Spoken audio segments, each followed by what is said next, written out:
Well, welcome back guys to another video. This week I have a little bit different video for you. On a recent trip I put out a GoPro on a downrigger ball and got some pretty cool shots of salmon coming to check out our baits. I know I was really excited watching these clips for the first time, and I think you're gonna really enjoy them as well. So let's get started.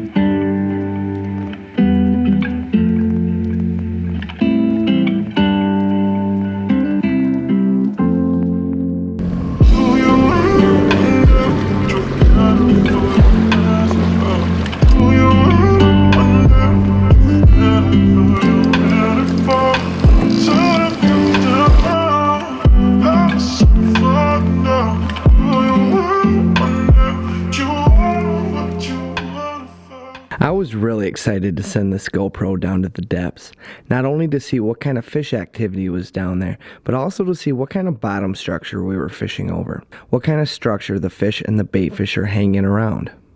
But as you can see, it was mostly just a sand bottom with some big logs and trees scattered throughout, but mostly sand.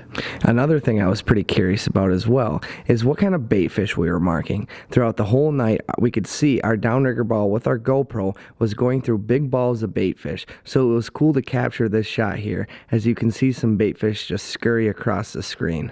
After cleaning our fish that night, it appeared to be that most of the bait fish in the area were smelt and sticklebacks as the fish were full of them. And now the fun begins.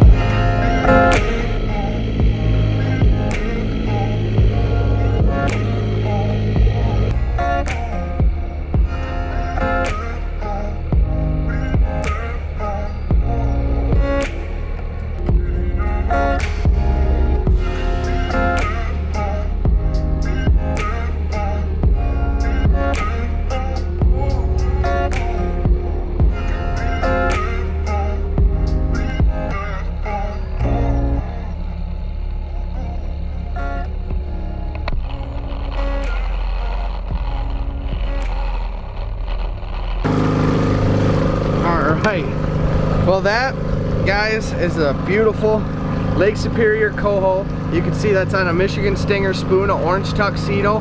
That bait's been really good for us, and that's just a great representation of Lake Superior coho. For those of you who don't know what this is a spoon, and it's attached to a downrigger weight. So this downrigger is a setup used all around the world to catch salmon in the lakes and in the oceans. So you attach your line to about a 15-pound weight, and then the downrigger drops that weight down to the depth that you want to fish. Now this allows you to cover all different parts of the water column. Now when a fish bites, the line releases off that heavy weight, and it's just you to the fish. It was amazing to me how many looks and follows we had from fish. This just goes to show you how important it is to pay attention to little details, whether it's color of the lures you're using, scents, speed, direction, or leader lengths. There's so many different variables that go into effect when you're targeting salmon, and it's so important to always keep changing up if you're not getting bit, especially if you're marking fish. So guys, a good trick here is to take some lemon joy soap and wash your baits. This is a great thing to do. It really helps your baits and helps your fishing success as well, because they say salmon and trout species have a nose 50 times greater than a dog.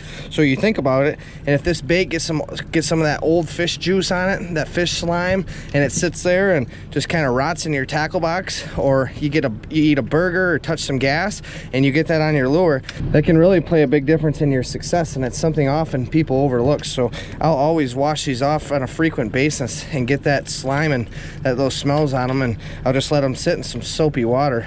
Being able to watch footage like this in live time has really opened my eyes between the different actions your lures have, between speed and leader length from your downrigger weight to your bait. It's really amazing to me because we had many fish following our lures on a straight troll for a while, and then when we'd turn, we would get a bite. And this has been something I've been thinking about for years now, why are turns so successful while salmon fishing.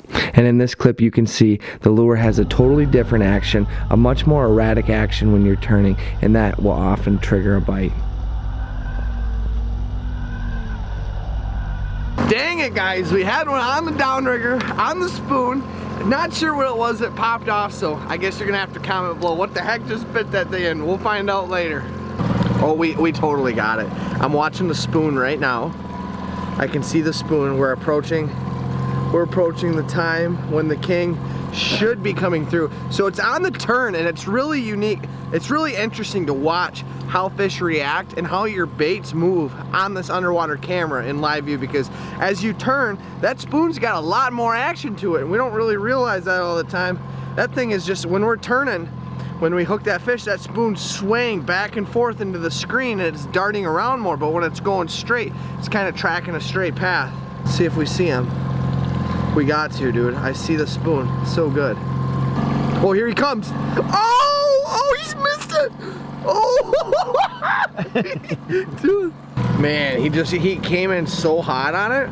He just flew in, grabbed it, and flew out.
Rigger.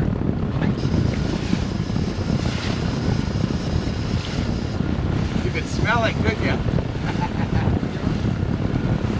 Guys, thanks so much for watching. I hope you enjoyed that video. I know I sure got fired up when I was watching all that underwater footage. All the footage from this fishing trip will be in a video coming up either next week or the week after. We fished for 2 days and caught Atlantic salmon, brown trout, lake trout, king salmon, and coho salmon, and really just put an absolute beat down on the kings and cohos on Lake Superior. So we had a great time. We're gonna have some good videos coming out. Stay tuned. Make sure to go down below here and hit subscribe if you're new, and also leave us a like if you enjoyed the video. We really appreciate it, guys. We'll see you back here next week in our next video.